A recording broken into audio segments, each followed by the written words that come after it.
Good evening, everybody. This is Omar Serrano with the Tilted Lawyer podcast, joined by the legendary Kassidy O'Connell, who has Hey, everybody. found her way onto the docket in this ripping case, this compelling case out of New York, out of the Second Circuit, that has gripped the hearts and minds of well, I don't know whose hearts and minds it's gripped, but it's a popular celebrity case that we've been following. I took a 2-month or maybe a month and a half vacation from this case because of other things that I was doing professionally.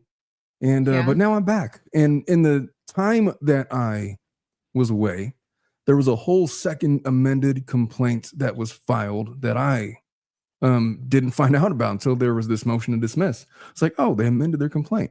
Well, look at that. And so I didn't even realize you totally missed that. I knew you were gone for a bit, but I didn't realize you totally missed that too.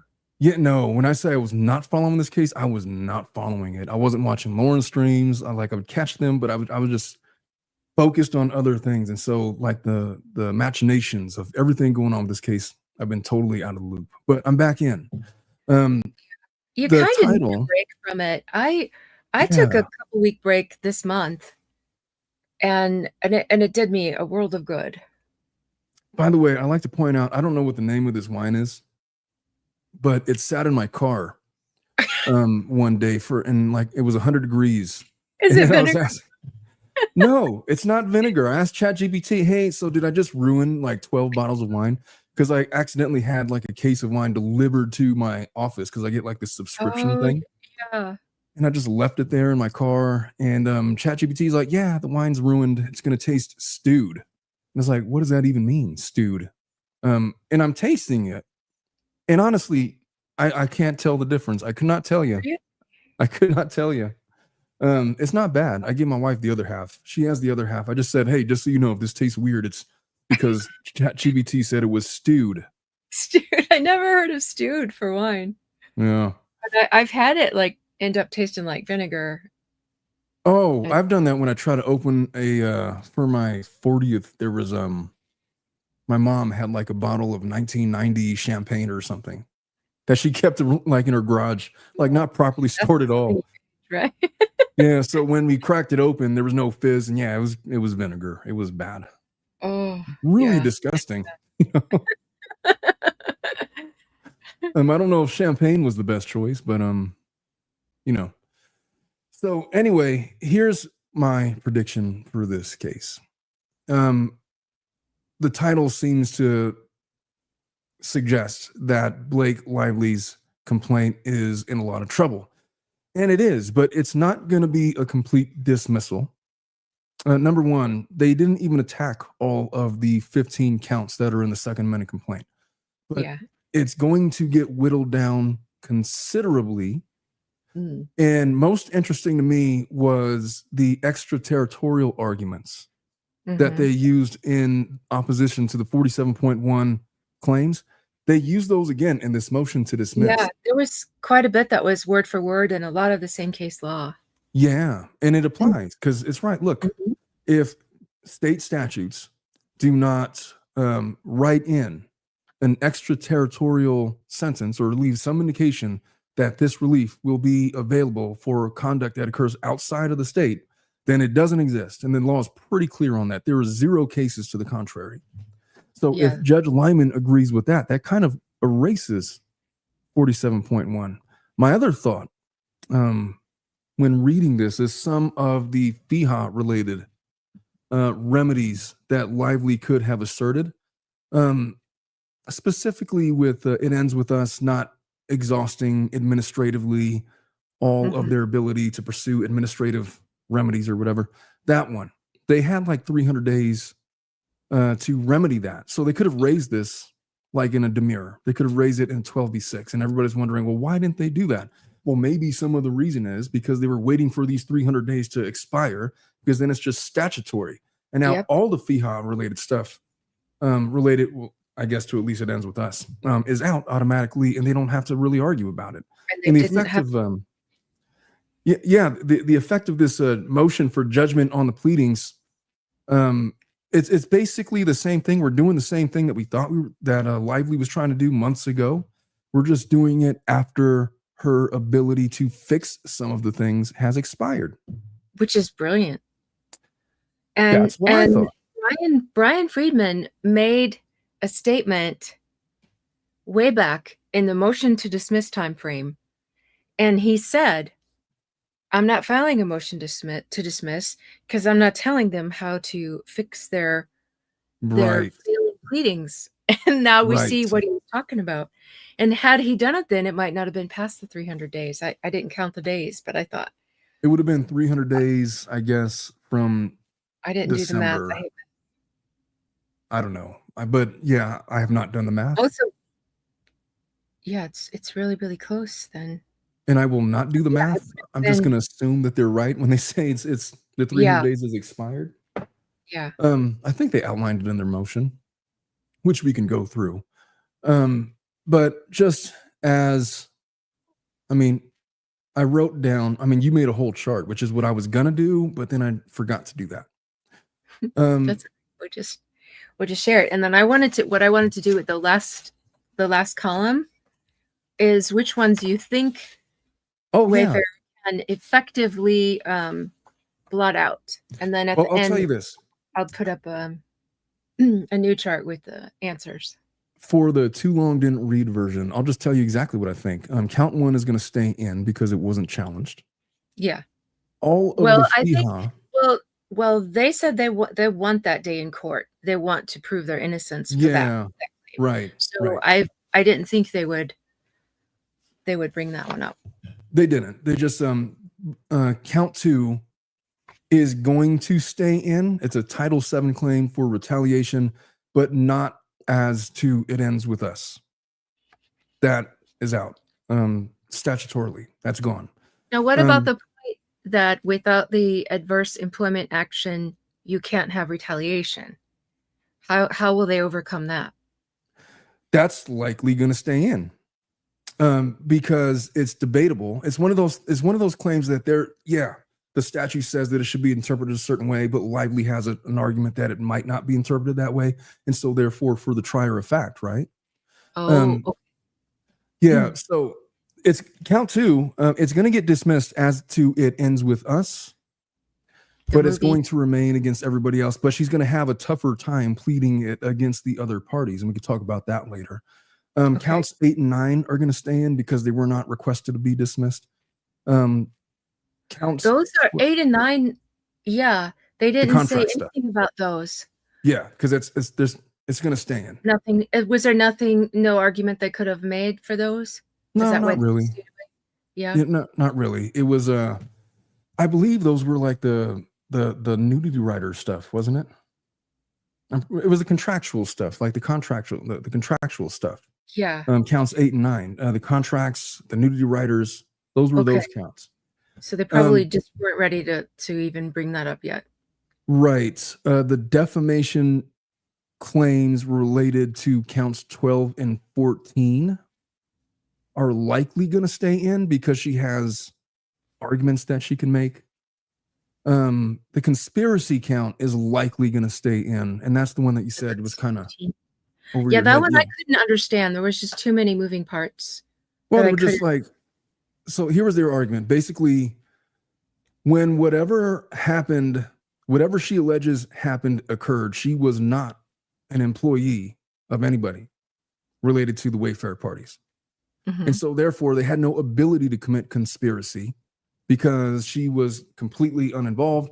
Plus there was a time gap of like 15 months between one thing that led to the conspiracy. So therefore the passage of time made it, based on the case law, unlikely that anybody would rule in her favor as to conspiracy. But there's arguments that she can make based on what she pled in the SAC, basically a string timeline of events that led to perhaps this was like this chain of events that took 15 months to play out, but it began, and as unlikely as it is, she can make that argument and a jury could decide. So therefore, it's a really weak case. And by the way, everything that I'm saying is staying in. I don't think she's going to win on these issues, and I think she knows just that it won't be ruled out this simply, it needs a trier effect. Right. What you're saying? So, and I'm kind of using the same analysis that I did on the 12b6 as to Baldoni's complaint, which is essentially, unless there's a procedural reason to get it out, then it should stay in because of issues related to trier effect. So by that standard, and Judge Lyman disagreed with me, he tossed the whole thing basically, but for a couple of things. Disagreed with everybody. I know. And the way that he handled that, and I had Rachel Juarez, and we were like, we don't understand why he's writing his opinion into a 12b6 motion. It seems improper. If he judges it by that, if he does the same thing to this complaint, then he might very well just kick out count 2.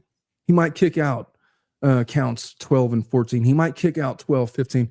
If he rules on this the same way he did with Baldoni's motion, then I could see a world where only counts 1 and 8 and 9 survive. And that's the hostile work environment thing under Title VII and the contract writer stuff. Okay. So let me see. I'm getting ready to type in. So you think ultimately the 1, 8, and 9 is all that will stay? No. Or are you still saying, okay, so 2 you're saying will probably stay in. The FEHA. Let's do it this way. Here's what's definitely out. What's definitely out is counts 3 through 7. Okay, 3 through 7. Because extraterritorial, right? Okay. Because there is no carving out for conduct outside of the state. And if it doesn't exist, then it's out. That's what the case law says. And if that reasoning holds up, then 47.1 and its application in this case is dead. Good riddance. Right. Count 13, similarly, requesting relief under 51.9 is likely out because it's 13? Extraterritorial. Yeah. There's a mismatch as to conduct that occurred versus workplace facts in her Second Amendment complaint. It's not going to survive. Now, the false light, New York does not recognize, even if they're applying another state's law. So you think 12 is out too? 12 and 14, because false light is not recognized. Yeah. And then the Title VII and FEHA claims against It Ends With Us is gone for failure to exhaust administrative remedies. So those counts are definitely out. So 3 through 7, 13, 12 and 14 should be gone just procedurally. Count 2 will. Oh my goodness, what just happened to my? Count 2 will survive, but not against It Ends With Us. Counts 8 and 9, I don't think anybody's challenged. They didn't challenge that in the motion, and there's no reason to really. The defamation claims in counts 12, 14 should probably survive. The conspiracy count should survive. As weak of a cause of action as it is, it should still survive the pleadings. And count 1 wasn't challenged, so that's definitely staying. Yeah. Yeah. So that's my official prediction. I don't know where that lands on the chart, but that's where I'm at. Okay. Sorry, my document went nuts while I was typing, so I was trying to fix it while you were talking, so I might have missed some. Oh, well, we can always go through it again. Let me put this up and you tell me if I got some of them wrong, because it just went nuts. And then so 2 is the one that it stays in except for It Ends With Us movie. Yeah, but it should stand as it relates to everybody else. Basically, everything that you have a FEHA claim or law under FEHA, that's out. 3, 4, 6, and 7, gone. Retaliation, the Fifth Amendment, I think I said that that's gone. I'm pretty sure that that's gone. All right, let me see if I can save this as a picture straight from here. No, just a PDF.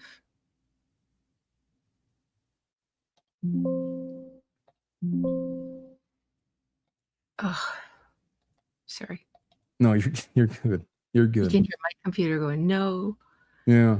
But while you're doing that, I will go through some of this document. I'm not going to go through it word for word. I'm just going to, highlight some of the stuff. So we take your chart off, and I'm going to put on the complaint And just let me see if I could do something about how I have this situated here. Could you see that okay? Oh wait, now I can't. I couldn't a second ago, and now it's half. Yeah, there. All That's right, good. there we go. So yeah, the important parts, if I highlight it in green, it's because there's like a precedent. There's controlling law there. So they start off with the introduction.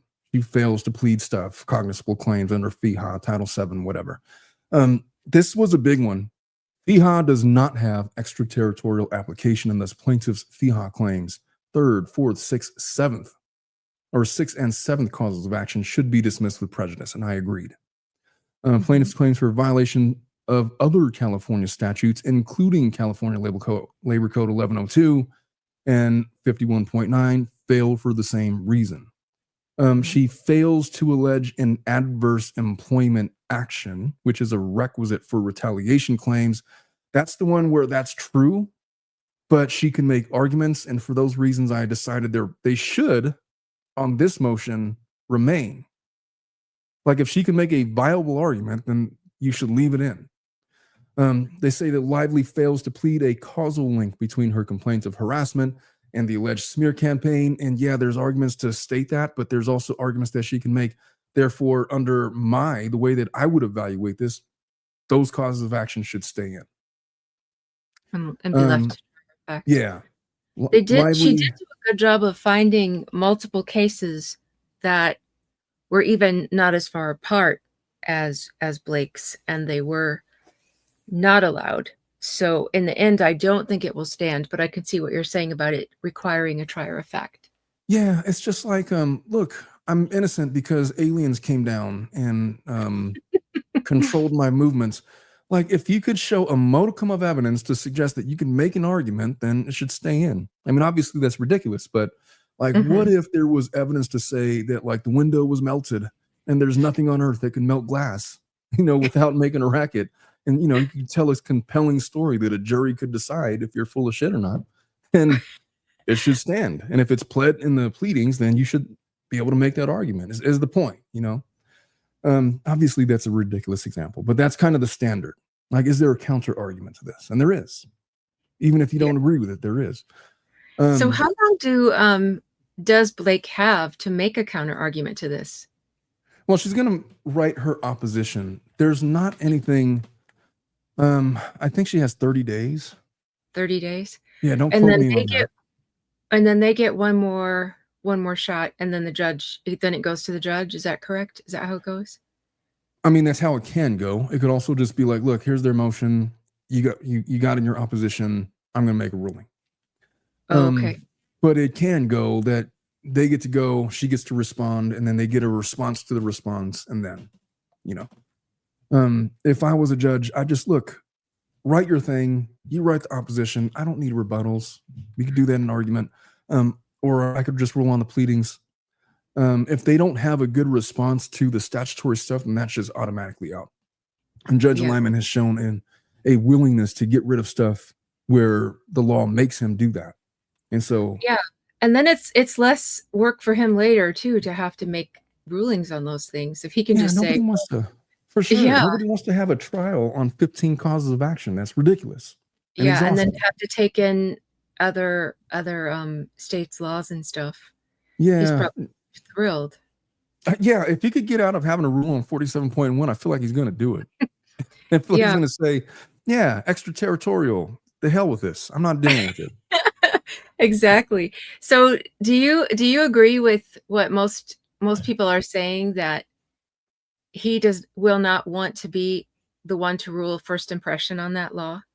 If I was a judge, I wouldn't want to be the one. Yeah. On this case, I would feel like extraterritorial deficiencies make all the sense in the world to take this out of my hands. Why should the Second Circuit set precedent on a California statute? State law. That makes no sense. Yeah. California did not carve that out for me, so I'm not going to deal with it. Sure, I could see him doing that. Now, on the other hand, if there was some language in the statute that allowed for it, then I guess he would have to. But yeah, there was and in one of these content creator subpoenas, didn't he specifically rule that, yeah, I don't have jurisdiction over this. You got to go to Vegas. Wasn't that Paris Hilton's subpoena? Yeah. Which makes me so mad. I still am mad because there were at least 5 of us that after she withdrew our subpoenas, the way she did it, she lied. She made it sound like we had met and conferred with her, and we did not. None of us. And then she said something like, for now, like it sounded like she could come back at any point. So we were like, and then we knew that she had subpoenaed Popcorn Planet from 2 different platforms, and then attempted a third, but the third was some kind of copycat on TikTok. It wasn't actually him. But we're like, she's going to come at us from somewhere else that we don't see coming. Yeah, and I wouldn't put it past her. We wanted the protective order, and then I wanted the judge to rule on it, to say this subpoena is no good. And to me, like, Perez proves that that's true, because you cannot write a subpoena for outside 100 miles. You lose jurisdiction at that point. Right. Google and all them, they're in California. They're on the opposite coast. So this was well beyond New York's jurisdiction to have been able to sign a subpoena. To that note, I don't even think it would have been that difficult to come up with a protective order that would have allowed them to preserve their discovery rights. We asked for one, and he ignored all of them. He never addressed any of them. And then Ezra, because she knew that the law was on our side, she didn't like put out a motion, but in a footnote, she's like the queen of. Someone said she has a footnote fetish, and I thought that was hilarious. Maybe she did. She put a little footnote saying, asking him to disregard our filings or something like that. And then he didn't respond to her. He didn't respond to us. They're all just sitting there, and I'm still mad about that. Yeah, I mean, I could see why. I mean, you got pretty heated. I remember seeing some of your streams, like reading your submissions on the docket. I mean, and I completely understand why. And I would not want to be, as a content creator, pulled into this bullshit. Yeah. I thought that it was curious that the lawyers that were covering, I think there was a couple that were, I think Leanne, didn't Leanne Newton get a subpoena? Yeah. I can't remember if she did or not. Yeah, but she's did. Like out of, she's overseas though. Yeah, she's in England. Yeah, I don't think that any Ashley's in Canada. Yeah, I thought that was odd. I really thought it was odd that they didn't subpoena any American attorneys, lawyers. Yeah, that were covering this case. But that's a whole separate ball of worms, or can of worms, that I do not want to get into with this. But skimming over some of this, they talked about the 17-point list, and they're talking about some of the facts that we don't need to rehash here. But this is important. So the standard for judgment on the pleadings. This is why I say that the counts that are going to stay in are going to stay in. Judgment on the pleadings is appropriate where all reasonable inferences drawn in favor of the non-moving party has failed to allege facts that would give rise to a plausible claim or defense, which is why I stated that, the conspiracy stuff, far-fetched, but they can still reasonably come up with something compelling for a jury to consider. And so therefore, and then there's this case Twombly. This is the one that they all make us read in law school. I hated this case. The Iqbal and Twombly. Yeah. I hated those cases. I hated civil procedure in general, and I hated these cases because they were so prominent on my civil procedure final. I hate everything about these cases. Either way, this is what it says. A complaint must offer more than labels and conclusions, a formulaic recitation of the elements of a cause of action or naked assertions devoid of further factual enhancement in order to survive dismissal. The plausibility requirement calls for enough fact to raise a reasonable expectation that discovery will reveal evidence supporting the claim. And then, they say more stuff. I'm already boring myself. So that's the point that you feel keep them in. They just kind of have something to argue, man. Lightest. Yeah, it's like, I don't know if you've ever having Not that he gave Wayfarer that opportunity, but no, I disagree with about the Baldoni ruling completely because of Twombly. because of that. Yep. Iqbal, yeah. For that very reason. And so therefore, I'm not going to just change my understanding of law just because I thought Lyman got it wrong. Matter of fact, if he rules the same way with Baldoni, then it seems to me that there's only going to be 3 counts that survive. Yep. And that would be count the ones that weren't challenged, basically. You know? Yeah. I forgot what I said, but count 1, count 8 and 9. Was it 1, 5, and 8? Or is it 1, 8, and 9? The contract stuff. The breach of contract and the SH, because they didn't contest any of those. Right. Under Lyman's last ruling on this kind of a motion, I can see where he would, under his own analysis, get rid of the other stuff, get rid of the conspiracy, get rid of the, all the other counts. But for 1, 8, and 9 that weren't challenged, if you want to bring up the contract stuff, then bring it.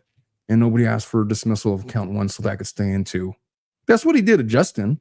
And then he said, if you want to amend it on the contract stuff, because I don't know what contracts we're talking about. That's basically what he said. And then Baldoni's like, yeah, I'm not doing that. Screw it.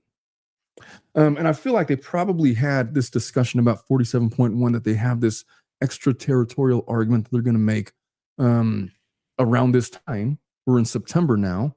That is going to get rid of 47.1 potentially, and a lot of these other FEHA claims and all that kind of stuff. So, yeah, because there was in one of the case law that she quoted, there was a woman who actually was Californian, but she worked in Nevada. And so even her being from California herself, because her employment was in Nevada, it didn't count. She wasn't able to claim it. So how much more so is Blake's claim going to fail? Because California courts, they could give a shit about your residency. They care about the where the conduct took place. Yeah. And this took place in New York and New Jersey. It's not enough to say, oh, but there was headquarters in California. Nobody gives a shit. Nobody was doing anything in California. So it shouldn't apply, which is fair, Right. All right. So the threshold question is, this is about the FEHA stuff. The threshold question is whether FEHA or the other cited California statutes have extraterritorial application, whereas here, the plaintiff is not a California resident and the discriminatory conduct did not occur in California. FEHA does not protect non-California residents such as Lively, where the allegedly discriminatory conduct occurs outside of California. California recognizes a presumption that the California legislature did not intend a statute to be operative with respect to occurrences outside the state, unless such intention is clearly expressed or reasonably to be inferred from the language of the act or from its purpose, subject matter, or history. That's Sullivan. So these are bad cases that Lively's not going to be overcome. There's more. Red means bad for Lively. This is just more state law. When I was in law school, I used to do that. Like all the green was facts, like the yellow was like precedent, like red was laws. I forget. I had a code. I had like a whole system in law school in our briefcases. That helps your memory too. No, it really does. It helps you like find stuff really fast, especially when they call on you in law school and it's like, hey, so what was the precedent that was stated in this case from 1947? And then you just got to look for your color-coded highlighting. Anyway. Yeah. Smart. Yeah. Well, I got that out of a book. Like it was like one of the first things, like something for 1L students. I don't know, like preparing for law school. I forget what it was called. By the way, don't go to law school. It is not a lot of fun. This is where we get into the substantial contacts thing that I thought didn't really matter much. To determine whether there is a substantial connection, courts look to the location of where the core of the alleged wrongful conduct occurred. A plaintiff cannot merely make a formulaic conclusory blanket recitation of ratification by a non-resident defendant to establish the necessary nexus, but must have a factual nexus between the defendant's California-based activities and the alleged discriminatory conduct. In other words, we look to where the conduct occurred. And that's what all these other cases And if you outline. can't link it to that, you're screwed. Yeah. And then this green part is what they're arguing. Lively is a New York resident. The acts occurred during the first phase of production on the New Jersey set and in New York. The hostile work environment, which she alleges, the core of the alleged wrongful conduct was not in California, was in New York and New Jersey. Second Amendment complaint lacks specific averments of any participation in or ratification of the harassing conduct by Wayfarer or It Ends With Us in California. There's more stuff like that. And they're making similar arguments. Plaintiffs claim for we're getting to retaliation stuff. So plaintiffs claim for retaliation under California Labor Code 1102 against Wayfarer and It Ends With Us. There's no better. Courts have recognized that neither the express language of Section 1102.5 nor its legislative history indicate the California's legislature's intent to extend its application beyond California's borders. In O'Connor, for instance, the court rejects this notion that extraterritorial application of Labor Code 351 and 2802 become the California legislature because the California legislature failed to specify that either provision should be applied extraterritorially and therefore doesn't exist. I'm going to move on from that. So that's pretty clear, right? That extraterritorial stuff is a big deal. Yeah. Because if it gets dismissed, if it works for this motion to dismiss, then it should work for the 47.1 application. Absolutely. And therefore, we get rid of all of this, these 47.1 red herrings. Mm-hmm. And the fact, I don't think he's going to want to rule as first impression for. You know what would be hilarious, though? Like if there was so much energy expended on this 47.1 argument by myself and other lawyers, and for it to just be erased with this extraterritorial argument. Makes me so happy. Oh, it just. Well, I've always said it's not going to make it. I've always said it's not going to be a part of the trial. I don't know. At first I thought it wasn't going to be that big of a deal. And then all of a sudden I thought it was going to be a big deal. I started freaking out about it. And then, all the arguments that I made against it were constitutional arguments. Turns out that you could just get rid of it because it fails to give extraterritorial provisions to it. And so therefore it shouldn't apply. Gosh, and brilliant. The thing is too, Blake is on record because after she made that 17-point list, and then somewhere, I cannot remember for the life of me where it is, but it's actually in writing that she said that after that, there was no further conduct that was troubling. So there was filming in California, but it was at the very end. And because she has already said on paper that nothing happened in that second part of filming, that completely excludes California. 100%. Yeah, no, you're absolutely right. There was no conduct in California that would have implicated 47.1 if you buy into these extraterritorial arguments. That's like the definition of Occam's razor, isn't it? Like the simplest explanation is usually the one that's correct. Conduct wasn't in California, therefore, no, man, we're not applying 47.1.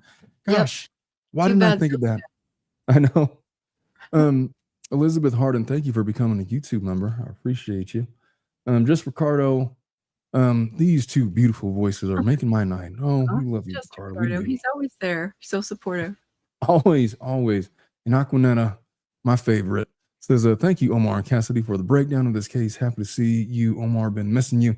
Yeah, I've been missing being the tilted lawyer, man. Sometimes I just want to be the tilted lawyer, Sometimes I just don't want to be a lawyer. I'd rather just be the tilted lawyer on YouTube and, talk shit on the internet. And, it's so much easier than the other things that I do. All right. I'll move on with get to some of this other stuff. All right. So plaintiff's Title VII and FEHA claims against It Ends With Us fail because plaintiff does not plead that she exhausted her administrative remedies. So this all sounds like really damning, and it is, but it's only to It Ends With Us as a defendant. All of the other parties are left in. Yeah, because she Like, forgot to put their name on the. yeah, and so it's not as big of a win as you would think. It's literally just who it ends with us. And so, like, if there's people out there that are claiming, oh, she's going to get her entire complaint is getting dismissed, it isn't. It's not. It's not. It's going to get significantly whittled down. It's not a complete win. So this only applies. It doesn't apply to Justin Baldoni. It doesn't even apply to Wayfarer. It doesn't apply But to how Jen does Aiden. that work with contract claims? If the contract is between her and it ends with us. Well, this only applies to Title VII and FEHA claims. The contract claims are in counts or causes of action 8 and 9. So they're unaffected. Okay.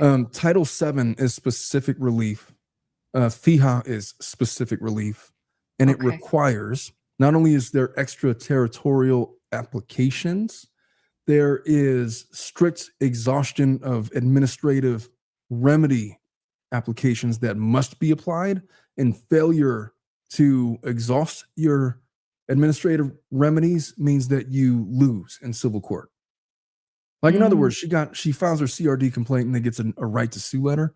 She needed that letter to be able to proceed with this. And she got that letter, but she just failed to list it ends with us. So therefore, she can no longer claim anything with that. Now, what does that mean with respect to, now look, there is a world that exists where the judge might say, well, she probably thought that by listing Wayfarer, the corporation, that Wayfarer was under it ends with us. And so therefore, maybe she could make that argument and maybe fix things. Maybe, or just, I could see Judge Lyman say, yeah, it ends with us is out. You're going to have to get them some other kind of a way. Yeah. It depends on if he rules the same way he ruled against Wayfarer. If he's consistent, or if he keeps separate rules for her still.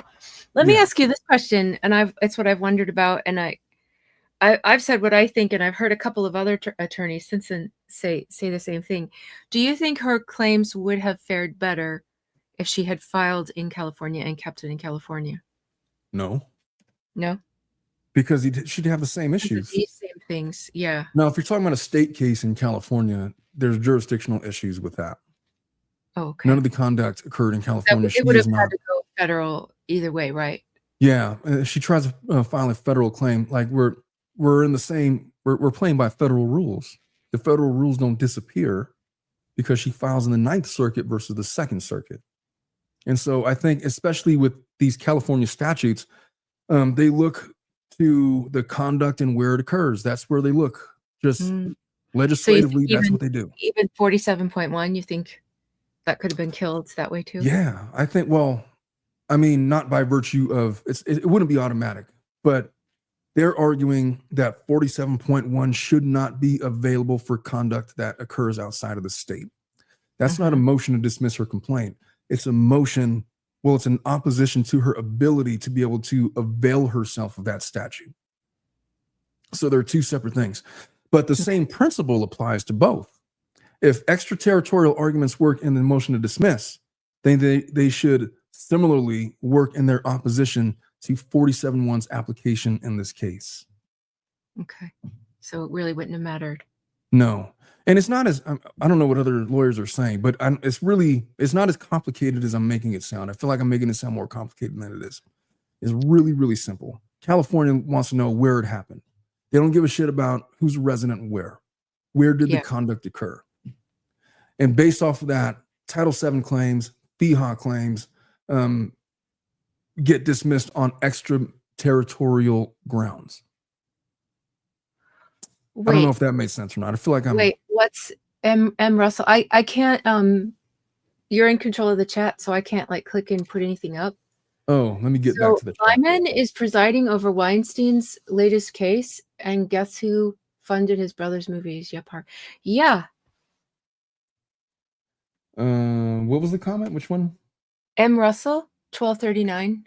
M. Russell, 1239. I should not be the one in control of comments ever. I cannot. I can't do anything with them. Yeah. I know. I'm usually on Lauren's streams, and she handles all this for me. You created it, so I don't have control of it. Yeah. It's not. Oh, there we go. I just had a. There we go. Yeah, Judge Lyman is presiding over Weinstein's latest case, and guess who funded his brother's movies? Yep, Harvey. Yeah, that's true. That's true. I did not. How is that not a conflict of interest? Please tell me.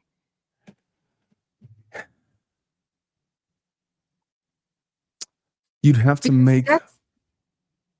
I remember doing this analysis very early on in this case, because there's the financial tie-ins to the parties in this case and all.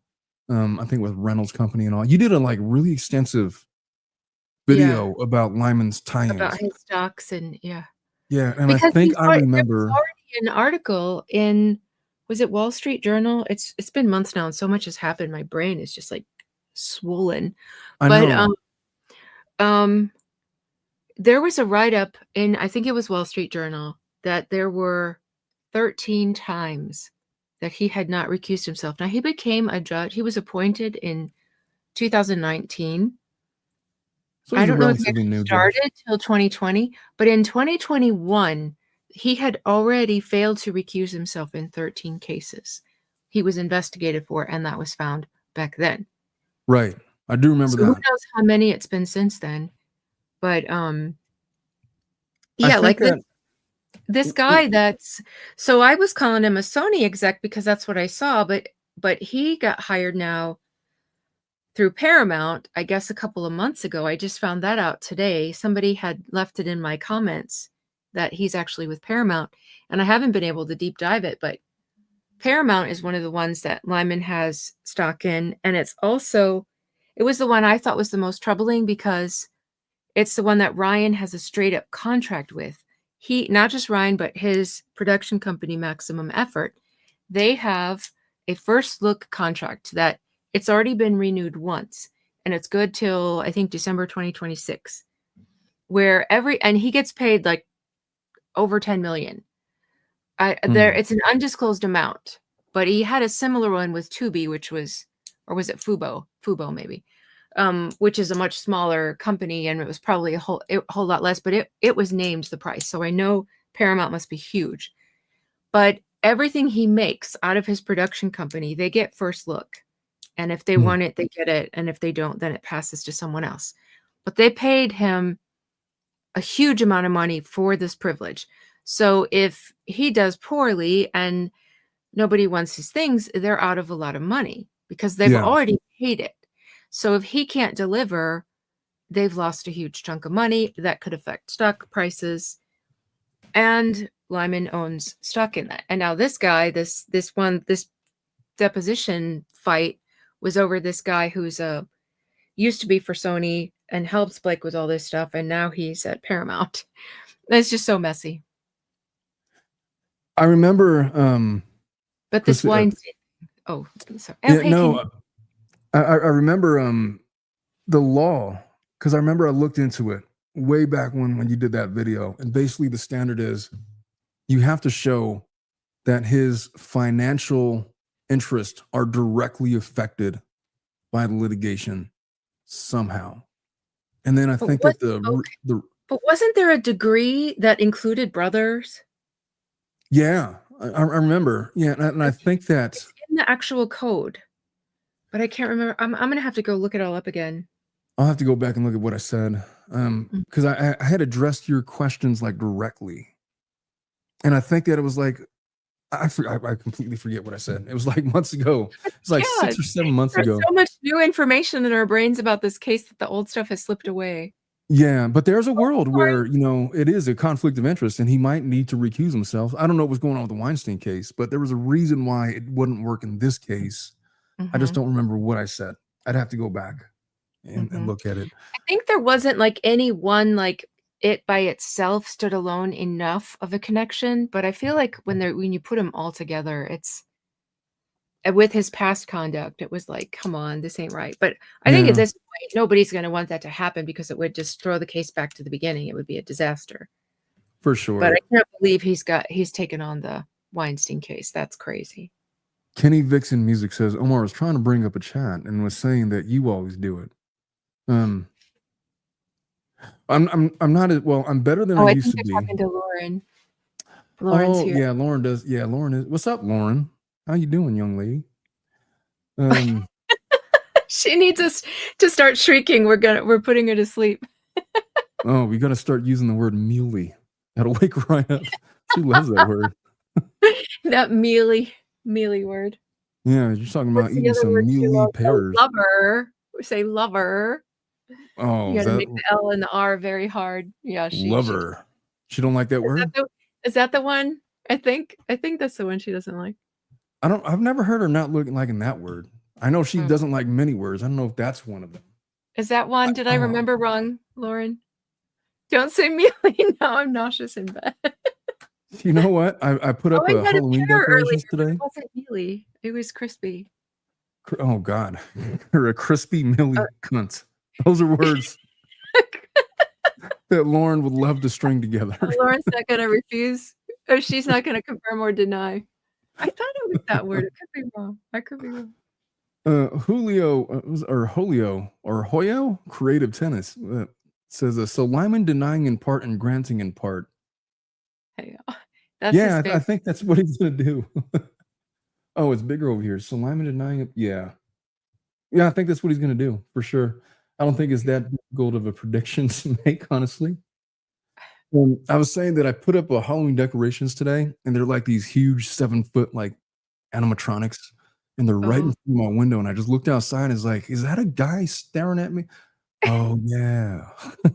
Oh, I hate Halloween. I really do. No, I Walking mean, I in the got store, small all of a kids. sudden, like something, because I'm like not always very aware of my surroundings, and like all of a sudden I walk next to something and it starts talking or moving, and yeah, those are my favorite. But it's Halloween's really only fun if you have small children. If not, then it's just kind of weird if you're like super into it and like you.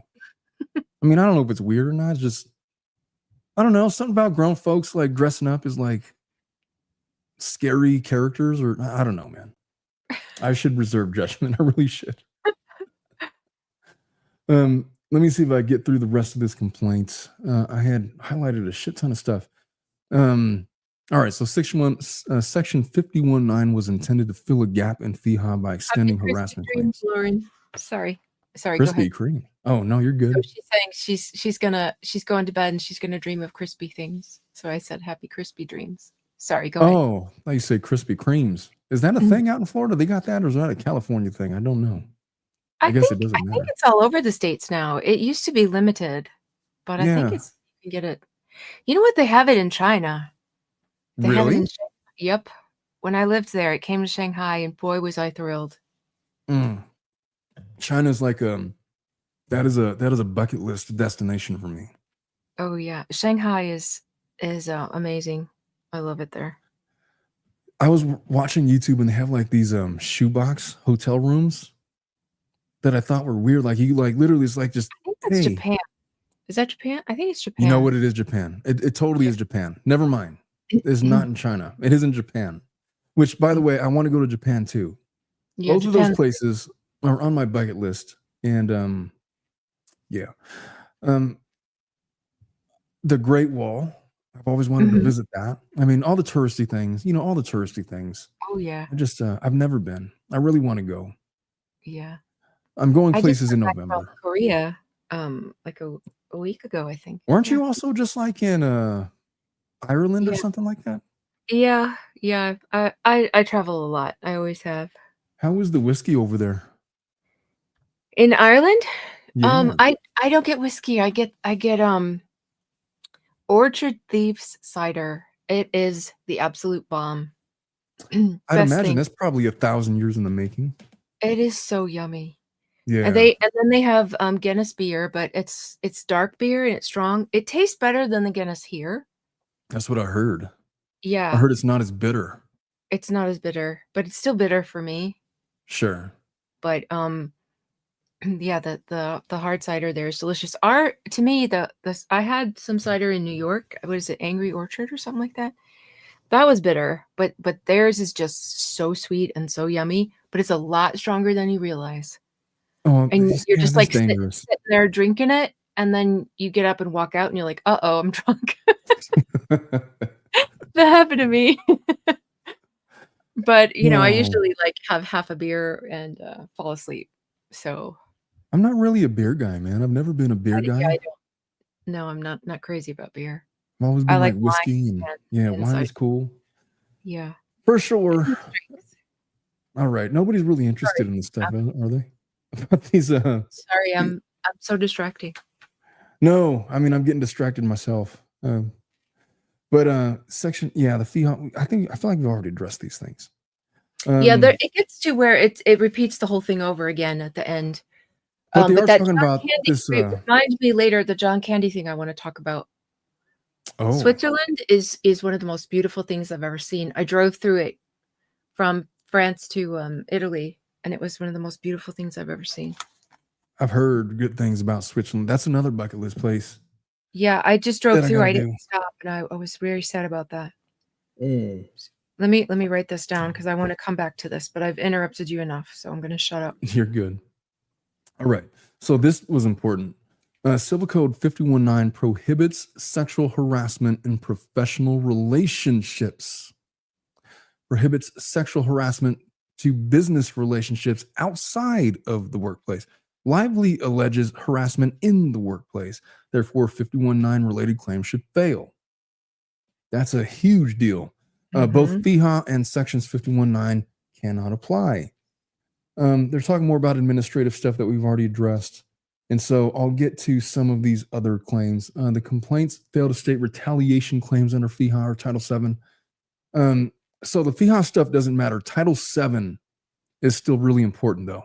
That's Title federal. VII provides, it shall be an unlawful employment practice for an employer to discriminate against any of his employees or applicants for employment because he has opposed any practice made an unlawful employment practice by this subchapter.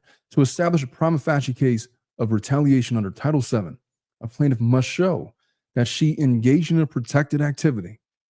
The employer was aware of the activity. The employer took a materially adverse employment action against her. And this is a big deal because that literally means, what was that? Because that didn't happen. And nor did she allege that it happened. Like nobody threatened her employment. Nobody cut her pay. Nobody denied her advancement. Nobody did anything that was necessarily going to be adverse to her employment. Right. And she got things that she shouldn't even have had access to. Like she got the dailies, she got to edit, she got to change the music. So yeah, there were significant concessions. Yeah. Made for her benefit. She was paid more than anybody. Right. And then fourth, a causal connection between the alleged adverse employment action that was not pled and the protected activity. And then they talk about 12940H FEHA codes. And then we get into this discussion. Not all adverse employment actions violate Title VII. And it is important to separate significant from trivial harms. Rather, a plaintiff must show the employer's retaliatory actions had a detrimental and substantial effect on the plaintiff's employment, which she did not plead and is not in the undisputed facts whatsoever. And then they give examples of what that even means. Examples of materially adverse changes include termination of employment, a demotion, evidenced by a decrease in wage or salary, a less distinguished title, a material loss of benefits, significantly diminished material responsibilities, other indices unique to a particular situation. But in this case, he had more leeway than anybody else on that set. Yep. She was given more benefits than anybody on that set. She was paid higher than anybody on that set. She was given more editorial control than anybody else on the set. Than the editors and the director. How could she possibly make this claim? And so under that ground, I could see where a jury would say, you know what? There's no reasonable way I'm going to find. Now, she's obviously claiming smear campaign that was going to affect other stuff, whatever, fine. But here's the crux. Lively does not allege that she was terminated, demoted, deprived of any benefit, et cetera, et cetera. Therefore, the Second Amendment complaint is deficient. Therefore, it should be stricken. That's what they're going to argue.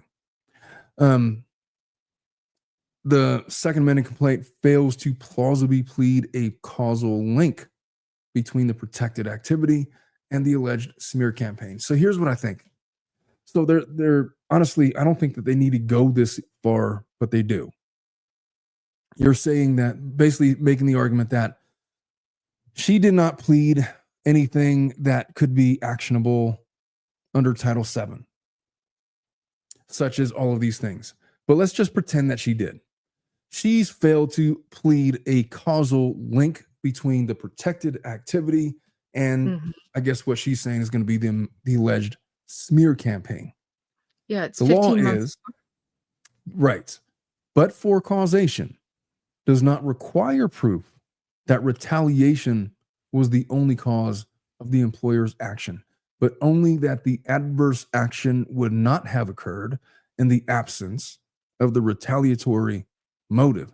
Lively alleges protected activity, complaints of sexual harassment, and a public relations campaign which commenced in early August 2024, at or about the time of the film's August 6, 2024 premiere. The complaint, however, does not link the two, much less plead that the public relations campaign would not have occurred absent a retaliatory motive. Simply put, Lively fails to plead causation, which I would necessarily agree with. But what I also think is she could make an argument that she did plead that. And so, Even if it's the slightest bit. right, even if it's like the weakest argument, I think there's still something there where she could plead, like she laid out a series or a chain of events that led from August 2024, the premiere, all the way back to like, I think 2023, if I'm remembering the complaint correctly. But she laid out a series of communications, of events that led to a smear campaign that she could plausibly argue to a jury and therefore probably shouldn't be dismissed at this stage. But I've seen Lyman do stuff that I wouldn't agree with respect to that before. So I could see a world where he would get rid of it because of that. But that's the point. That she didn't plead a direct causal link. Lively's going to say that, yes, I did. And she's going to have an argument to make. There's a counter argument. If it's debatable, then it should stay in. That's kind of my personal test. Right. Plaintiff fails to show the requisite temporal proximity, and then we get into these time arguments. Over a year had passed between plaintiff's May 2023 complaints and the August 2024 launch. While courts may infer such a link where the alleged retaliation occurred shortly after a plaintiff engaged in a protected activity, this time lapse exceeds the limit. Where it wasn't really clear is that if there was a definitive, I didn't see in this case law where there was a definitive time where there's a cutoff. There isn't. And it says that, I think in Uden, that there's not a bright line to define it. But but it's according to the cases, and she's got a mountain of cases there. Yeah. There are some like 4 to 6 months was ruled too long. And look what she did. She did almost all Southern District of New York cases. Right. And the thing about that is you could cite those cases and you could say, hell, you could say that there's probably cases out there where a couple of weeks was too long. You know, it's all in context. And so if she could somehow establish a contextual claim that 15 months was sufficient to make a causal or a temporal connection, then fine, make that argument, but it's going to be hard given the case law, right? And so where there's not a bright line rule, is debatable by default. So anything that survives this, they could bring this back again with a motion for summary judgment, and the judge could be trier effect of that, right? So it may survive this, but still not make it to the trial. Correct. 100%. Yeah. So they're not. They can still bring this up in an MSJ. Oh, I want to correct that. M. Russell. Someone had told me that, and I posted it before I looked it up personally. I had said in the live that I was going to do that research, but I repeated it before I had done the research and said I was going to look it up. And then I found out later that M. Gottlieb, that was not true. When I actually did the research, it was a different Michael Gottlieb. It wasn't the same one. So, but unfortunately, I said it before I did the research, and it got put out there by a bunch of other people, and pointing back to me. So even though I corrected it on my channel, anyone who went out there and spoke on it as soon as I did, before I corrected it, still is out there repeating it. So that was my mistake. I learned really fast. Don't ever repeat something until you've done your own research on it.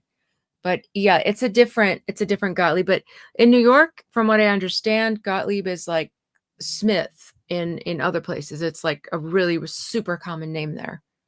Because he used to work in a firm with a Gottlieb, but totally unrelated. Yeah, I hate when that happens. People take your mistakes and then just start running with them. The one time I did it without doing my own research, which I try to never ever do. The one time I did it, and then it spread like wildfire before, and like the very next day, I'm like, oh no. And I posted a statement, but it was too late. It had already gone out. Yeah. Yeah. It's like releasing feathers, a pillow full of feathers off the Empire State Building. They're all gone. Well, it is what it is, man. What are you going to do? All right. Getting back to this, the Second Amendment complaint lacks factual allegations to directly establish a retaliatory purpose. I thought this was the weakest part of their motion, but they say that retaliation for Miss Lively exercising her legally protected right to speak up about misconduct on the SAT. There's two cursory allegations. One, that the public relations plan was embarked in retaliation. That was one. And then Miss Abel, Miss Nathan, Wallace, and Street Relations and others employed or engaged by TAG perpetrated a retaliation scheme against Miss Lively in collusion with the Wayfarer parties. This is insufficient to show retaliatory animus or purpose. In fact, the Second Amendment complaint's own allegations show something entirely different, that the alleged smear campaign was not retaliatory, but an effort to defend Baldoni and Wayfarer against the anticipated storm of negative publicity from Lively and her team's blistering criticism of Baldoni and his work as the film's director to coincide with the film's release. When you start going through the facts that deep and like making those connections, now we're getting to the point of like factual argument. That's not grounds to dismiss. And so, her claims are weak. I agree. But is it so weak to dismiss the complaints? No, unless you rule like Lyman did with Baldoni's complaint. And then, get rid of that. I don't see how anybody could. I'll never get over, like, what if Ryan Reynolds just believed his wife? How about that? Did you ever think of that? That was so improper. Yeah. Oh my goodness.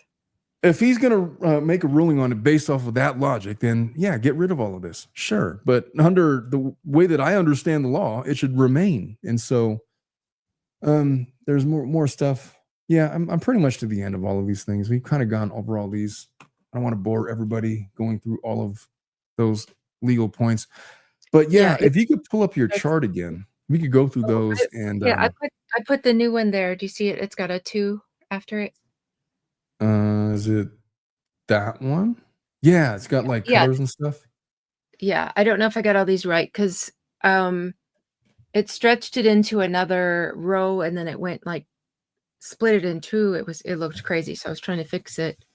Yeah, I might have missed something that you said. No, and so what I was saying was that if Lyman rules according to the law, count 1 should stay because it wasn't challenged. Count 2 should remain against Wayfarer as an alleged employer, but should be dismissed as to it ends with us because of the non-exhaustion thing. And there was other sub issues about employer stuff that we talked about. Causation doesn't matter. Counts 8 and 9 should stay because they weren't argued in the motion. Those were the contractual stuff, the writer stuff. the defamation counts 12 and 14 should remain because there's arguments that she can make, opinion, privilege stuff, she lied theories. She could still make some argument as to that. So 12 and 14 would stay in. It should stay in. Okay. Count 15. So that's wrong. Yeah, count 15 should stay because it's tethered to defamation.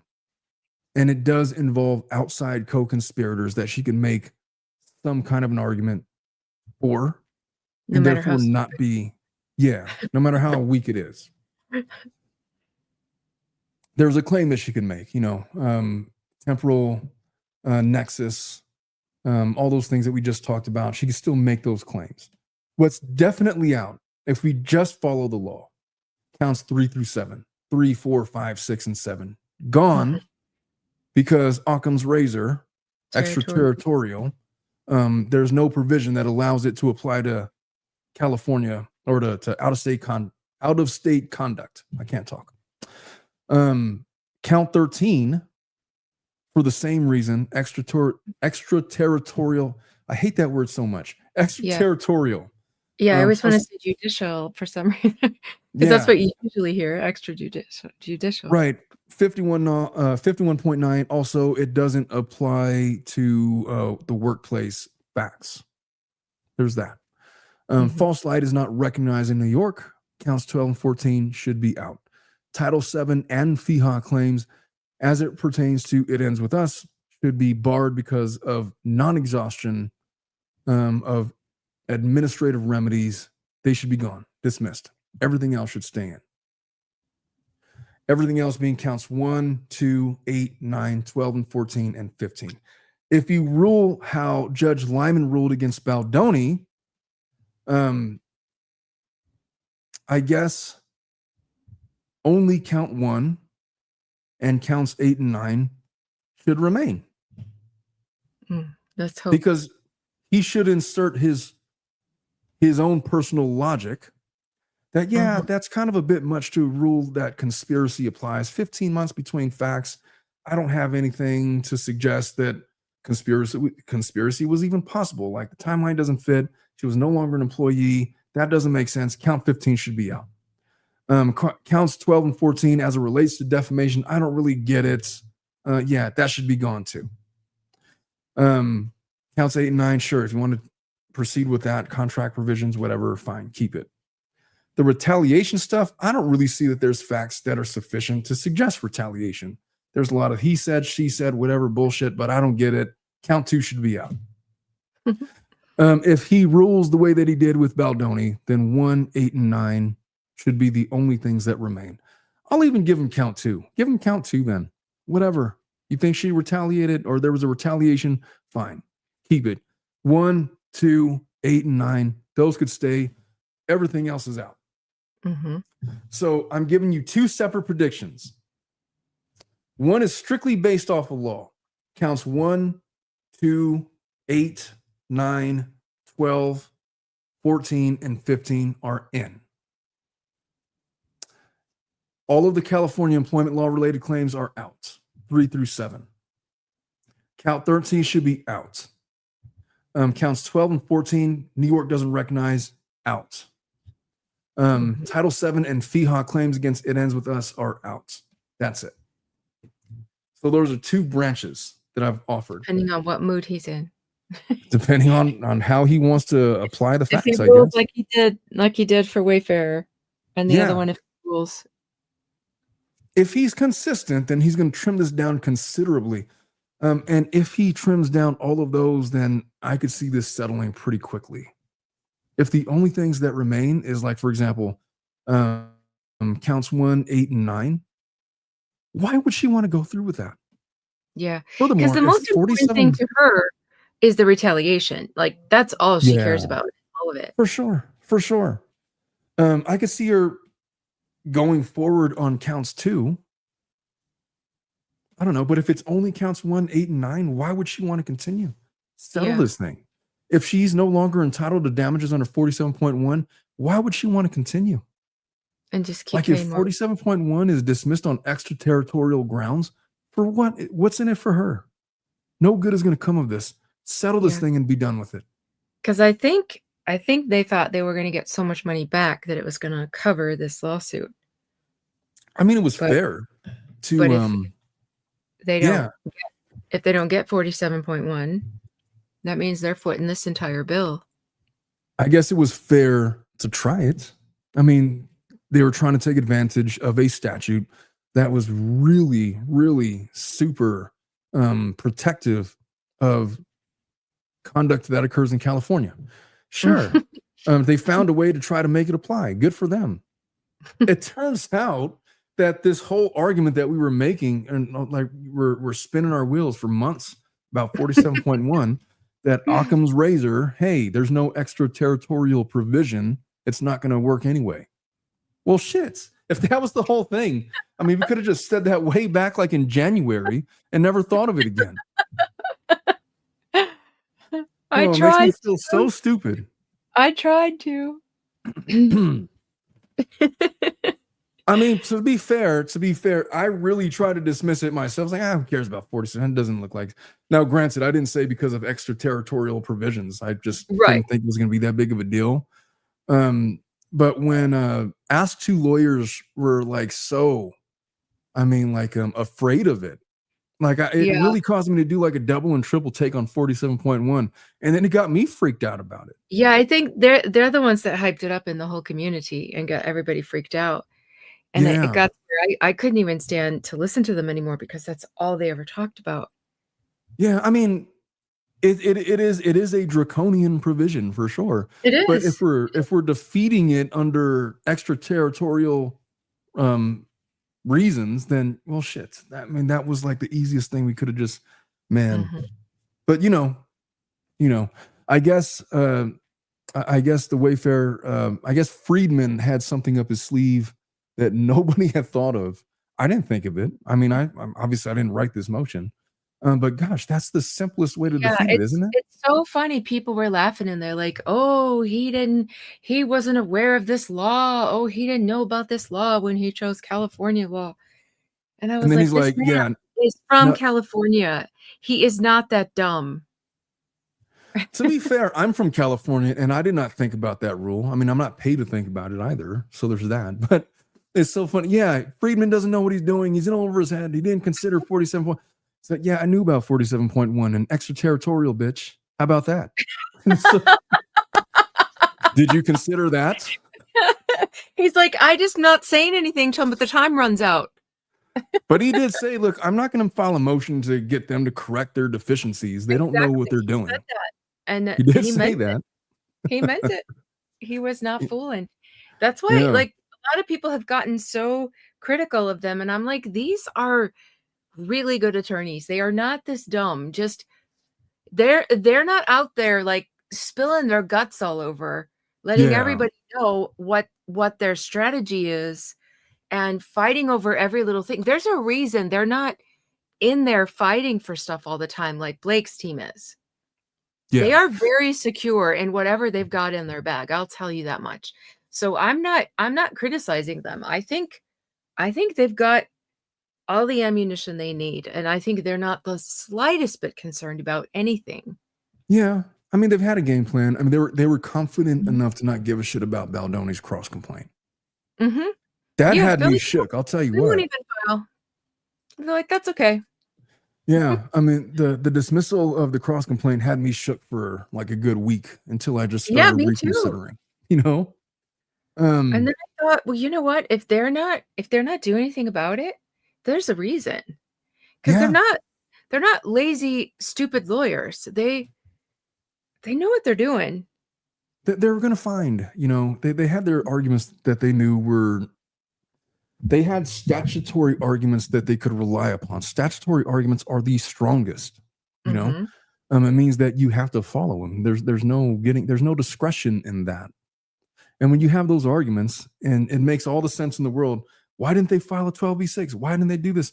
Well, they were waiting for the 300 days to expire so they could get rid, so they can't fix it, Note to everyone, do not underestimate these people. Mm-hmm. And they've also got whatever they're planning to do about Van Zandt. They are not letting that go. I've had so many people taunt me on X. Well, nothing happened, did it? You know, they're not doing anything. They are still, look, they got the deposition tomorrow. Yeah. Okay. They've been getting their stuff together.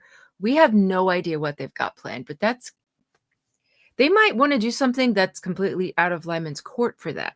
They might want to file criminal charge. If I were Jennifer Abel, you would not be able to stop me filing criminal charges for what happened to her.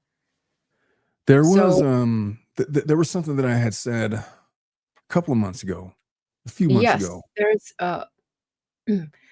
I know that's French, so but I don't speak French. I mean, I took like a semester of it in 8th grade. So I know I'm going to slaughter it. Machante Chatone. I don't know. I always end up with a little bit of a Spanish accent because I learned more Spanish. But yeah, I love her. I love her comments. She's so smart. Machante. I mean, I'm gonna, if you butcher it, I'm gonna put Machante. You know what? It says Machante Chatone. Oh my God, I sound like cowboy. Machante Chatone or Chatone. Is that the wine you were drinking that you let go bad? It sounds like a lovely French wine, doesn't it? She's so a nice Chianti. She says Van Zandt is still central to the counterclaims against Stephanie Jones. It is in that amended complaint. Yeah. Mm-hmm. I'll tell you what. This is what I said a few months ago, 3 or 4 months ago. I said that Blake Lively and her legal team is litigating like a bunch of bitches, straight up. Like they're the whiniest. But it's so true. They're like trying to snitch on every little thing that Friedman does, and Friedman's legal team is sitting there. They're quiet. We're not filing 12B6s because we don't care. Yeah. We're not going to file an amended complaint because we don't care. We're not going to file. We're not going to tell on them. We're not going to do that. We just don't care. Yeah. And then when Gottlieb and Ezra file anything, they always sound hysterical. Mm-hmm. They do. Like they sound like just like tattletales. Yeah, they sound like mealy. Like mealy, crispy cunts. That's what they sound like. I'm not sure if that's possible. Mealy and crispy. That's gross. Ew. Yeah, yeah. Well, that's like Blake with her multitudes. She's mealy and crispy. Oh, yeah. Sometimes this is a lesson for lawyers. You don't always have to file every stupid thing that you could possibly file. Yeah. Sometimes it's a sign of weakness to do that. You know? It is. And I think their silence is part of what's making Ezra and Gottlieb so hysterical. Mm-hmm. They don't know what's coming. Yeah. Yeah. No, it is, man. Sometimes when you have a winning case and you know it, like one of the most valuable lessons I learned as a young attorney was when you're winning, just learn how to shut the fuck up. Like if you know you got it won, if you know you have it won, just shut up, man. Just be quiet. Don't say anything else. It's just not like the movies. Just let if your opponent is screwing up, let them. If the judge is going to rule in your favor, then let the judge rule. But do not just say extra stuff for the sake of saying it. Nobody thinks that you're that eloquent. You're not Matthew McConaughey in A Time to Kill. You know, you're not in the movies right now. And so, look, sometimes I think that I don't know. I just feel like they have been litigating a certain way for months now, and now it's all starting to come to pass. We're approaching October. Trial is like 5 months away. There's depositions and things happening, and now as the entire book is starting to unfurl, you're starting to realize that all of your instincts about the weakness of Blake Lively's complaint against Baldoni and the Wayfarer parties, your instinct was correct.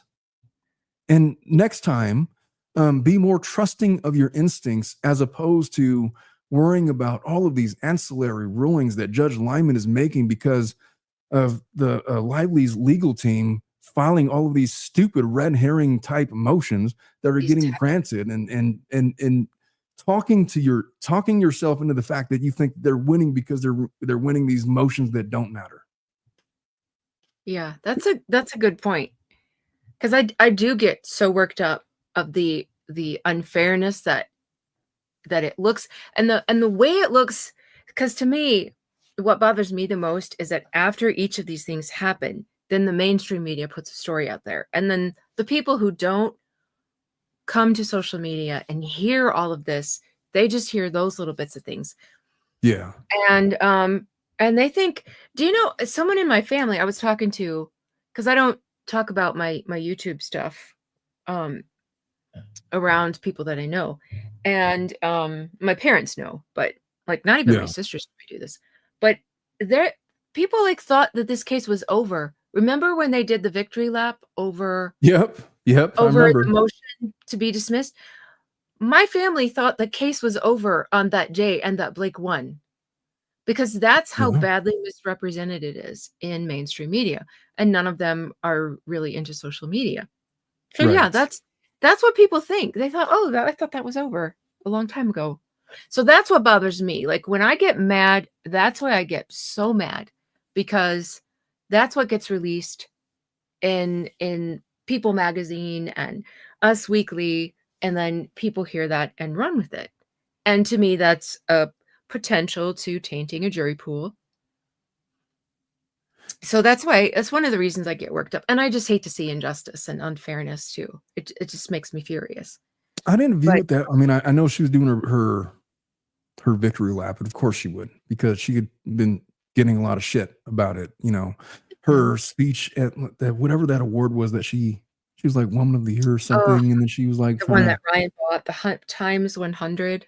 yeah, time whatever that was, and she got a lot of backlash for that, and this was like some victory for her. So of course she was going to play it up, but it was a red herring. It's like, who cares? You won that. We're not even in the regular season yet. You won a preseason game. Who cares? Good for you. Yay. Yeah, You they're know? I'm going to call her just Mashante. Mashante. Keep make it easier. Mashante. Yes, that was the other victory lap she did, that she won thanks to 47.1, and thanked all the amicus brief people, even though he clearly said he did not even read those briefs. But it I didn't did not stop even. People I didn't. Magazine from putting it out there, you know. Blake said that she won thanks to 47.1 on Instagram and Yep, happened to have a that's what was in Vogue mainstream. photo shoot and Yep. like 20 amicus briefs, even though nobody knew Lyman was ruling then. Well, he didn't rule on 47.1. He's like, okay, that's not. Thanks for the briefs. What do you want me to do with these? He didn't make a ruling on 47.1. But ask people out there who don't watch YouTube and TikTok and know better. Oh, for sure. No, I believe that. Yeah. Yeah, that's what they were told. But I want to bring up this John Candy thing too, before Sure. I wrote it down, because I know. Did you see that? No, I don't even know what you're talking about with John Candy, but I love John Okay, Candy. so yeah. So you know that Ryan is a producer, one of many, on the movie, and he's doing some kind of tour as if he's like star director. It's all about him. He's doing this tour called an evening with Ryan Reynolds, and he okay, remember the mixed drinks that were in It Ends With Us? And I've there was never like a watched that menu. movie. No, it's not in the movie. It was Oh, okay. in the promotional things, at like the premiere. And there was Okay. a list of the mixed drinks, and there was like Rile You Wait and all that. And it's one of the big things that Blake ended up so criticized over, because she was hawking her alcohol at this premiere, and it was a movie about domestic violence, and a lot of women who are victims of that, it happens once their husband gets drunk or whatever. So I mean, the percentage is astounding when you Yeah. add alcohol to the mix. So everybody knows that, and you should know that that's a topic to avoid when you're talking about this, just because of that situation. So the exact same setup, it's a table with the exact same sort of menu of drinks, with this time it's Ryan's Aviation Gin, and it's all these John Candy themed drinks. Oh, wait a minute. He makes And it says, Aviation, no, he doesn't make it. He but was he's the like his name is on spokesperson it. for it and a high stockholder in it. And then he ended up selling the company. And that's one of the Hmm. companies that that he made a lot of money off of, but he's still their spokesperson. He's still related to it somehow. Gotcha. But he's hawking it. Okay. And if you know anything about John Candy, you know that one of the reasons that he died prematurely is because of alcohol and other, what's the word? I mean, he weighed like 400 pounds. Right. But he struggled with alcohol. Yeah. So while he's out there promoting this movie about the life of John Candy, and it's so sad that he died so young. And one of I saw this on Ken's on Instagram. She made a video about it, and she said that in the autopsy that it ruled alcohol and other substances as contributing factors to his premature death. And so Ryan sees fit to make up a drink list, and it looks just like what it was for It Ends With Us, the premiere. And it's all these John Candy themed drinks, and it's just in such poor taste. What a dick. Like, why would you do that? Why would you do that? It's like he's learned, that's what Ken was saying. He's learned absolutely nothing.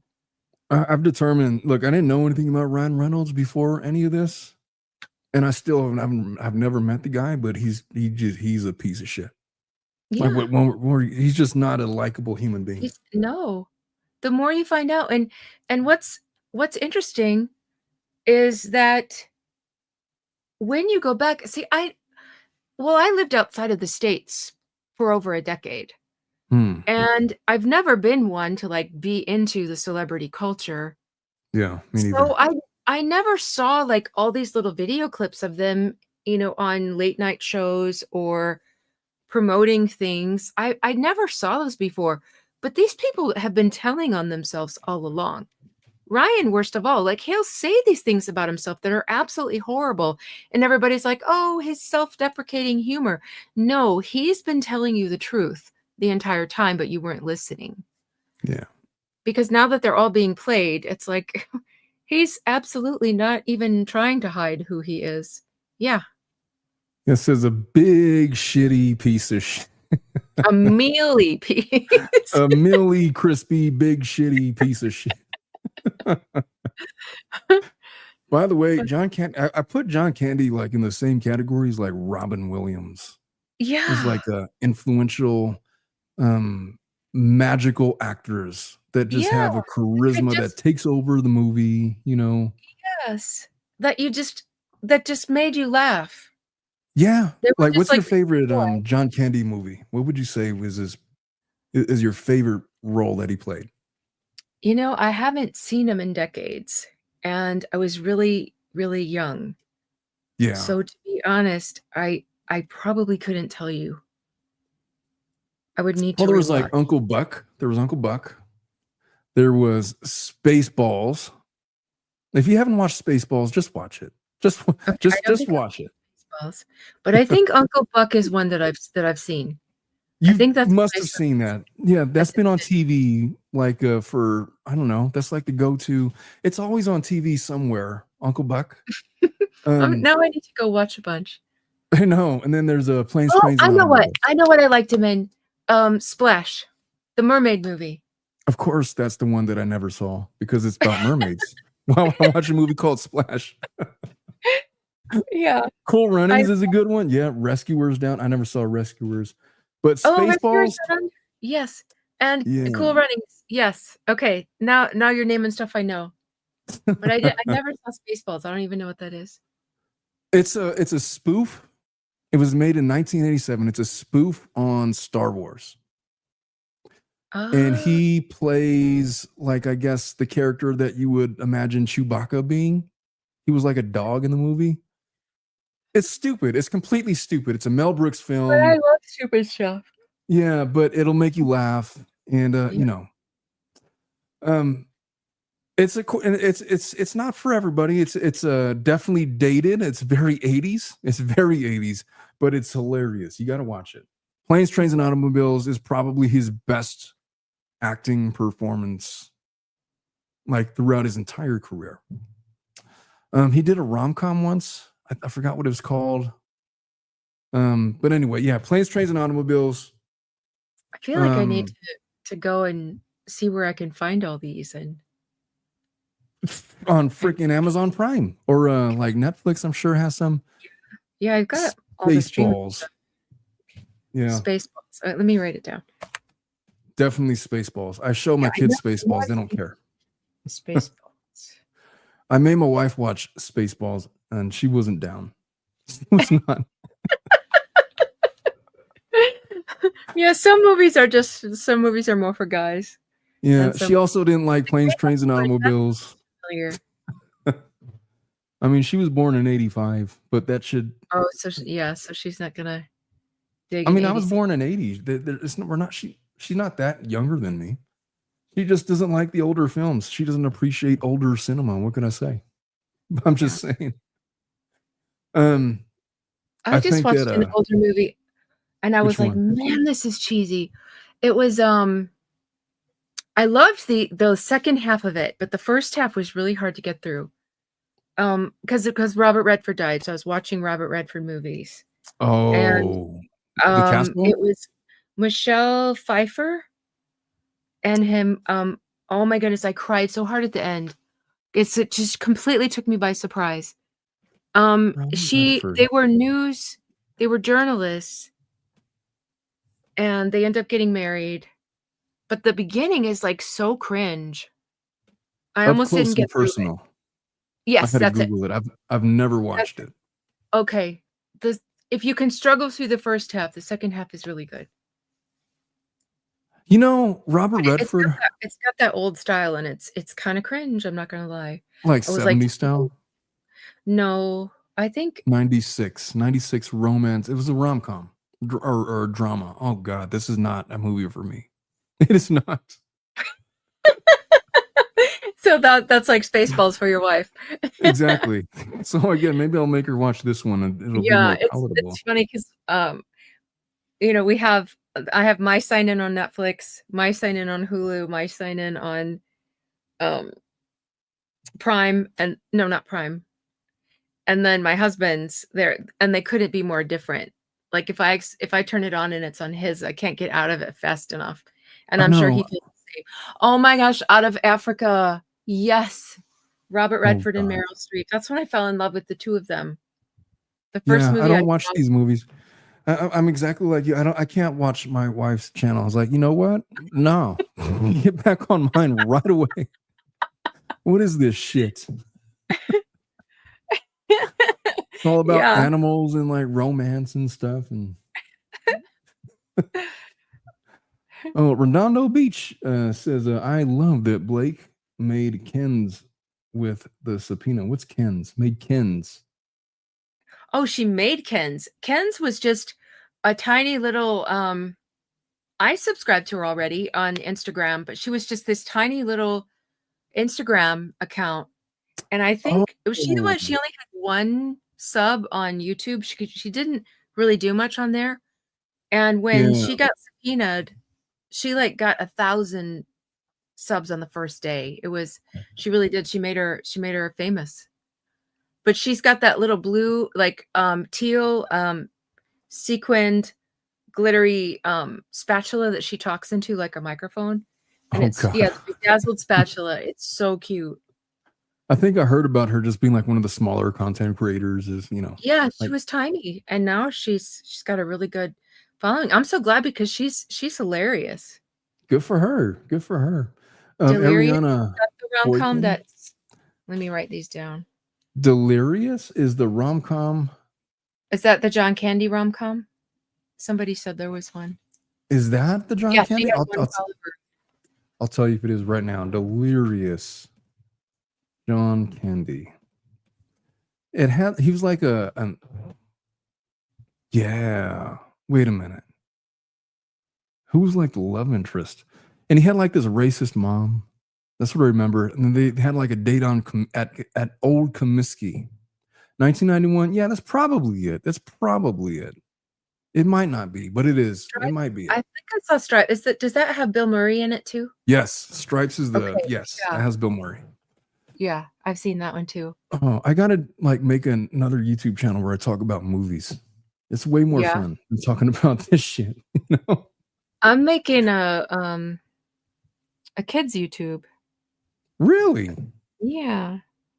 Oh, Yeah. my daughters are all into YouTube. They would love it, I'm sure. They're all into like It's sprunkies how and old are stuff. they? This is gonna be like this is it's learning to read series. So they're I think that your daughters might be a little too old They're 5 and for it. 6.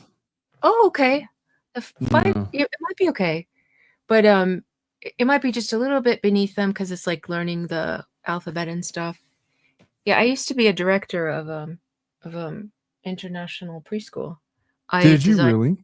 yeah, I designed the building Oh, inside my and camera is dead. I had have the to curriculum. I gotta here. No, I will be an avatar as well. My camera's dead. I forgot to connect it to like the battery. Nah, it's all right. Oh, is that what? Yeah. Yeah, so I'm y- working on that. So yeah, you're interested in doing Murdoch stuff, huh?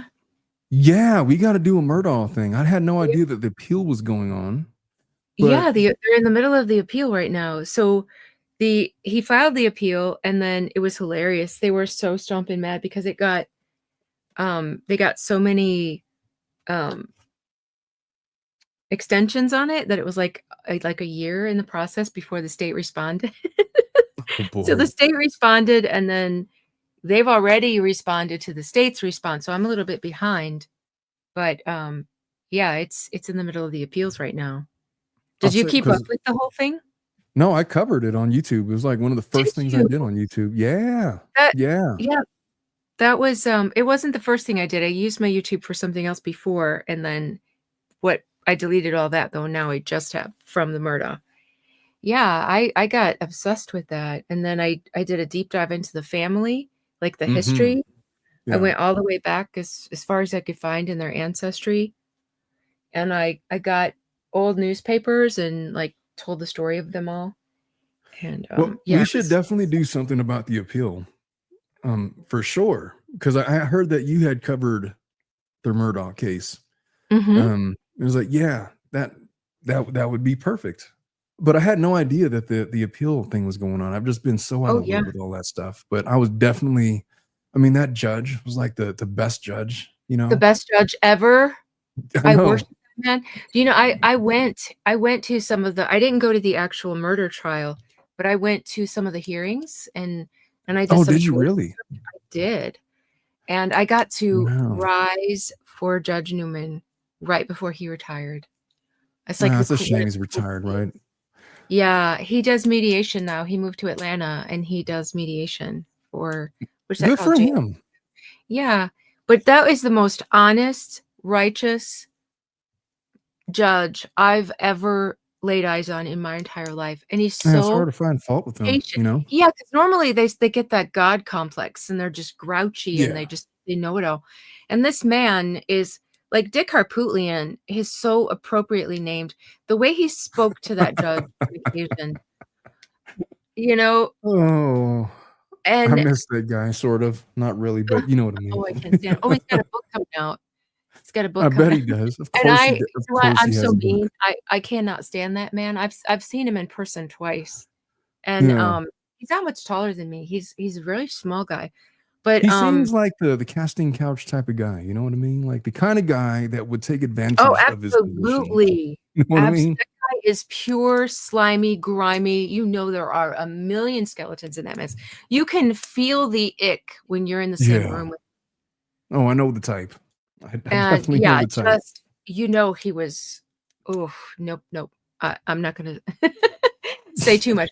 But yeah, I can't stand him. I can't stand him. And so he made this. I always heard about him being something with this Pee Wee Gaskins, this uh serial killer in South Carolina, like the legendary serial killer, and that he um had something to do with this. So I'm like, I thought he was the guy who prosecuted him for like discovered him being a serial killer. So when they're always naming him with Pee Wee Gaskins, I'm like, oh, he must have had a big part in the takedown.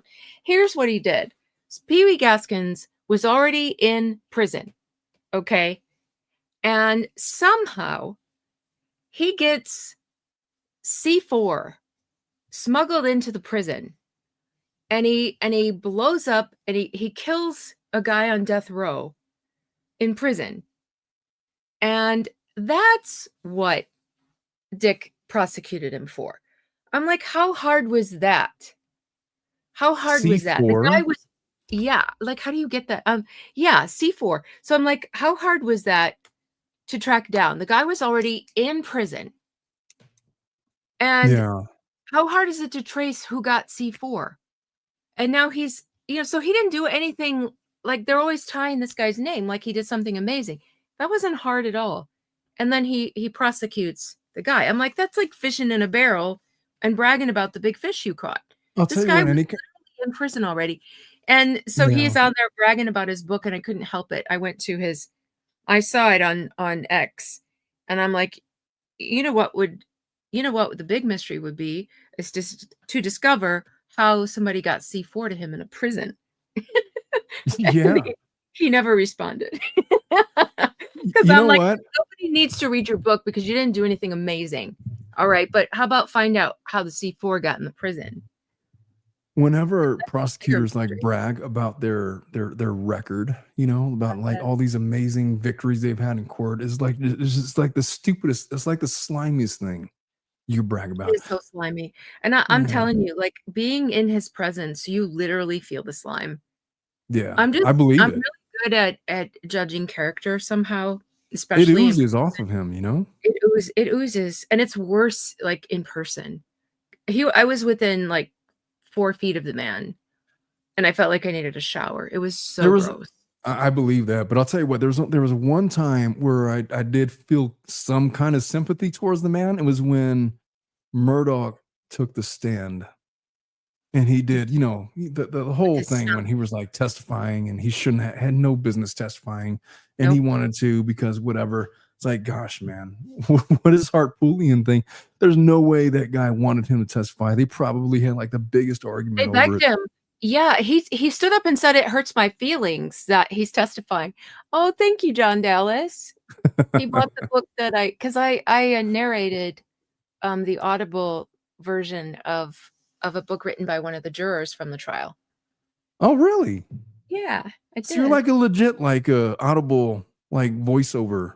Yeah, person. I have. Yeah, just the one book I've done. I should do So more. there's a reason why you sound like AI.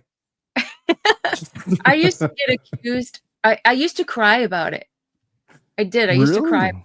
Why? Yeah, because it was people would just they would come and leave like nasty comments like, "This is AI," and just like downvote and just and then I started going live, and finally, but I still get it every now and then.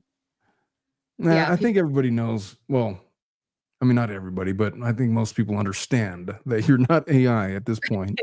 Yeah, but it's funny. I had another one just this week.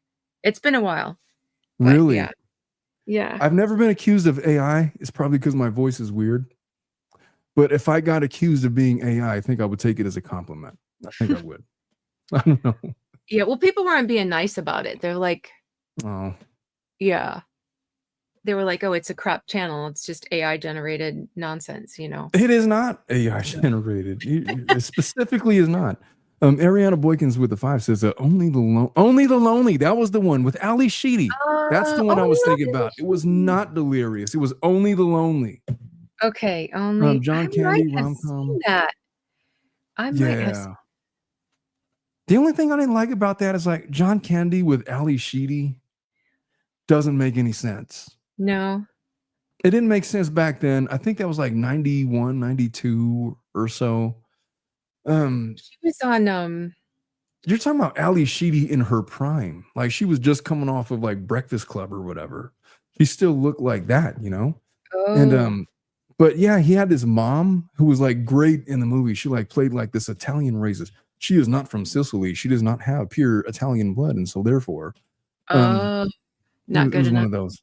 Yeah, but I'll tell you what, Only the Lonely, that is a movie that seems like is right up your alley. I think that you will like that one. Okay, I'll try that one tonight. I'll try that one first because that sounds like more my speed.